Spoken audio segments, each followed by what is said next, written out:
10, 9, 8. Ignition sequence start. 5. We are about to enter a strange and amazing world. 0. The world of the imagination. A world of the future. Of warriors and dragon slayers. Of folkloric superheroes. And evil beings. Of brave space travelers and new worlds to conquer. Of prehistoric monsters, aliens, death rays. Things chaotic. And things exotic. This is a world that for many years was sealed off from ours, for the images we are seeing were produced on the other side of the globe, in Soviet Russia, a country hidden from us for decades behind an iron curtain. We knew little of the artists, inventors, and writers who created the films seen here. For the greater part of a century, their works were blocked from Western eyes and ears, because to see such things was somehow un-American. After all, they were the work of the enemy. What did we know or even care to know about the dreams and fantasies and hopes of the people there? We called them the evil empire. We will bury you.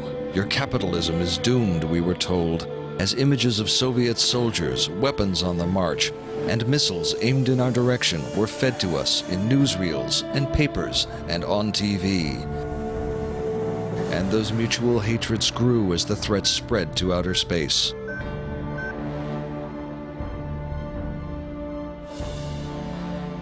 These fears reached a peak in the 1950s and 60s, yet one could often escape them through popular forms of entertainment. The TV sitcom, musicals, fads, or at its most outlandish, the Saturday matinee. Drive-in, full of spaceships, mad scientists, and monsters that one could hardly take seriously. Not very subtle, yet somehow the American way. But Lenin knew that the popular media could be used as a means of indoctrination. Even the fantastic images of spaceships and monsters could be utilized to further their cause, to elevate and educate the human race, promote science, and celebrate human civilization under the coming socialism, and to show, often against the wishes of the filmmakers themselves, the supposed evils of greedy capitalism. Armed with pioneering special effects, Soviet filmmakers were pressed into service to depict the communist dream in science fiction tales of utopian worlds to come.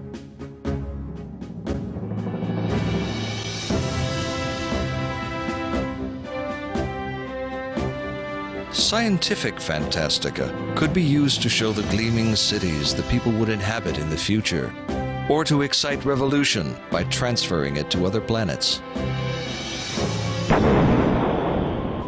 Children's films could be used to carry the communist message, puppets representing the Soviet man, modernizing, constructing the new socialist empire, or even conquering space.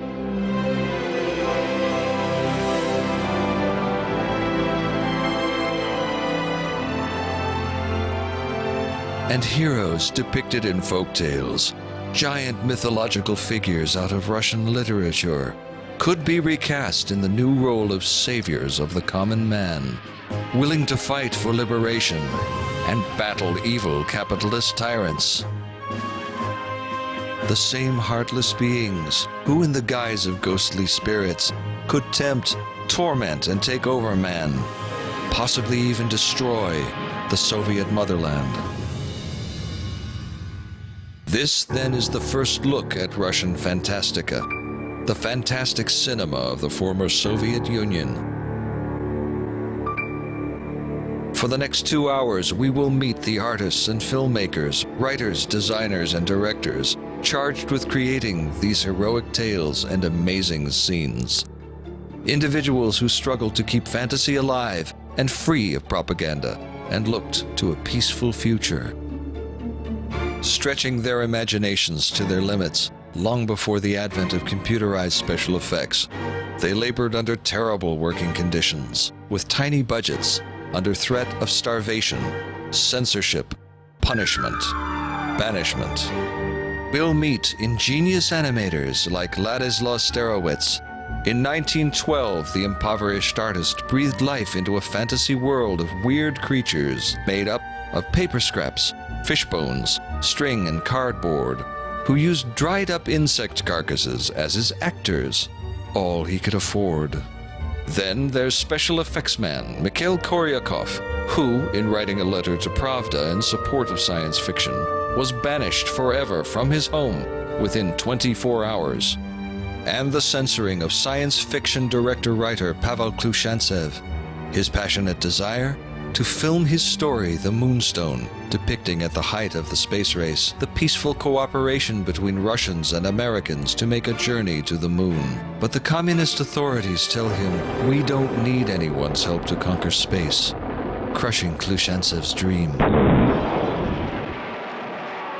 And they were not the first, nor the last of those who tried to dream their own dreams in a society that punished those who did so.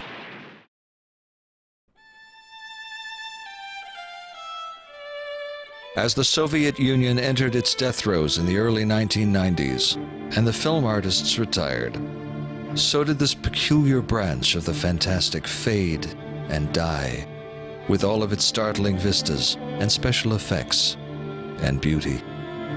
What survives is a record on film, depicting dreams that outlived the tragic society itself.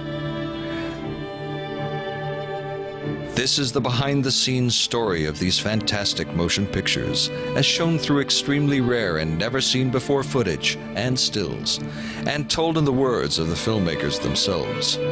Red Fantasies is the first documentation of the struggle of Russian filmmakers to create film fantastica and preserve the human imagination.